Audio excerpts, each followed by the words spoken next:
जय श्रीराम। कालपासून समाज माध्यमांवर आणि सोशल मीडियावर महाराष्ट्राचे उपमुख्यमंत्री आणि पुणे जिल्ह्याचे पालकमंत्री सन्माननीय अजितदादा पवार यांची एक पोस्ट समाज माध्यमांनी तयार केलेली व्हायरल होतीये। त्या पोस्टमध्ये सन्माननीय दादा पोलिसांना आदेश देतात असा मजकूर आहे की गोरक्षकांना आवर घाला आणि कुठलीही गाडी तपासून देऊ नका। तर मला दादांना 2-3 प्रश्न आहेत की दादा, आपण ज्या महाराष्ट्राचे उपमुख्यमंत्री आहात त्या महाराष्ट्र राज्याने आणि शासनाने गोमातेला राज्यमाता हा दर्जा दिला आहे।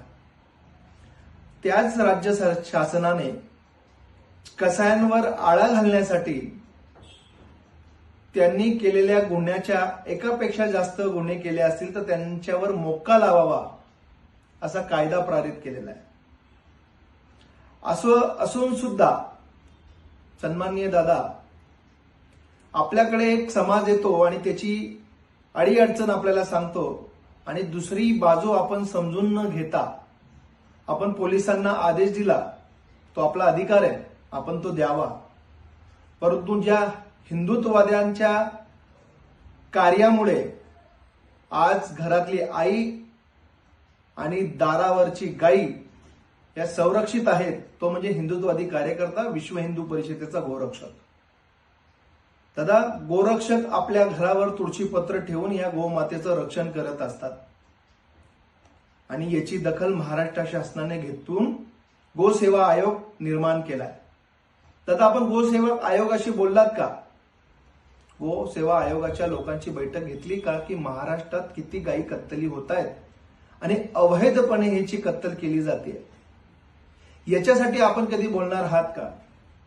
कत्तलखाने, कसायांबद्दलचे, गोरक्षकांवर होत असलेले हल्ले आणि काही मरण पावलेले गोरक्षक, याच्यावर आपण कधी वाचा फोडणार आहात का?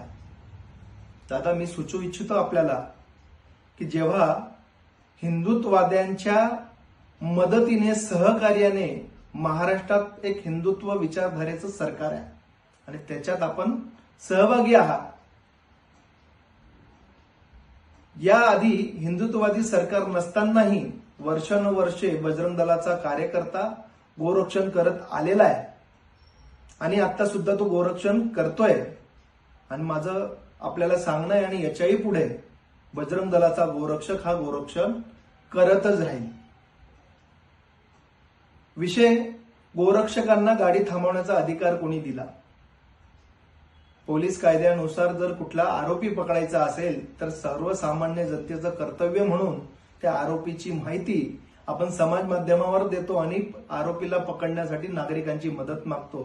त्याचप्रमाणे महाराष्ट्र प्राणी संवर्धन कायद्यानुसार महाराष्ट्रातल्या नव्हे तर भारतातल्या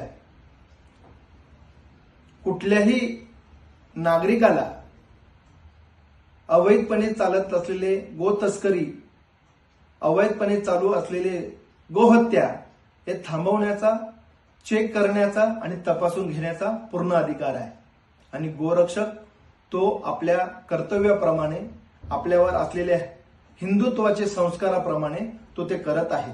त्या वाचून जगातली कुठलीही ताकद त्याला थांबवू शकत नाही।